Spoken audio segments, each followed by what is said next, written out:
as tensions continue to rise between the US and China, Vivek Ramaswamy is calling for a total decoupling from China. And Vivek joins me now. Really, Vivek, I mean, we rely so heavily on China for so many products. We are so integrated. I mean, how do we go about breaking up with Beijing? It's almost impossible, I would say. Well, that is exactly why we've got to do it. I think the top foreign policy objective for the United States is to declare independence. And declaring independence in the 21st century means declaring independence from communist China. And here's the dirty little secret. Unlike the Soviet Union in the last century, which was our last enemy in the last Cold War, we were never dependent on them for the shoes on our feet or the phones in our pocket. And today we depend on our chief military enemy to power our modern way of life. We're in this codependent relationship. All codependent relationships do not end well. This one won't either, but the sooner we end it, the better it is for us. The longer we wait, the better it is for China. And I'm not bearing any illusions. This is not going to be easy. But I think we can take hard steps saying that many large U.S. companies cannot do business in China until the CCP reforms its behaviors, behaving not as a mercantilist actor, but actually a participant in global capitalism. No more intellectual property theft. No more data theft. No more using companies as vehicles, as Trojan horses to advance your geopolitical agendas. I also think that delivering financial accountability for the COVID-19 pandemic is an essential part of this.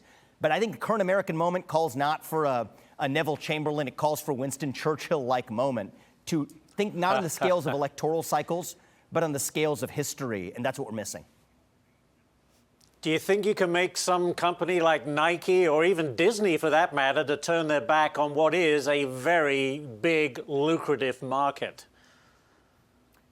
So here's the thing. They're not going to do that on their own because companies do what companies do, naturally what allows them to make the most money. But here's how it works, is if you criticize the CCP or you apply an emissions cap over there, they will tell you not to do business in China. They build the Great Wall. But if you criticize the United States, or if you apply those same constraints to the U.S. economy, they will roll out the red carpet. And here's why. In China, military policy and economic policy are two sides of the same coin. And on this side of the Pacific, we have a false dualism saying that military policy is separate from economic policy. Normally, that makes sense, but not with respect to China when they're behaving the way they do. And I just think this is an imperative for the United States in the years ahead. Fascinating stuff. Vivek, I want to get to this because Politico says you could be eyeing a presidential run. I find that fascinating. I mean, anyone who wants to take on something like that, but I got to ask you, are you thinking about running? So I've been pretty transparent about this. I'm giving it serious consideration. I expect to make a decision in the relative near term. Whoa. But to me, this is less the question of who and more the question of the what and the why. What agenda does the conservative movement actually stand for? And the opportunity that I see is really one to revive a shared national identity that we are missing.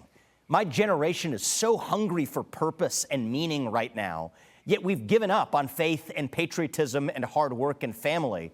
That's what creates this black hole of a void that allows wokeism and transgenderism and climatism to fill the void.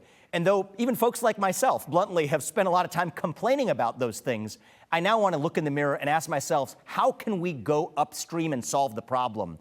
And I think the right answer is to fill that void with the vision of American national identity that runs so deep that it dilutes this woke agenda to irrelevance. That's what I think we need to do. Whether I'm the person to do it, I'm reflecting on that and expect to make a decision in the relatively near term.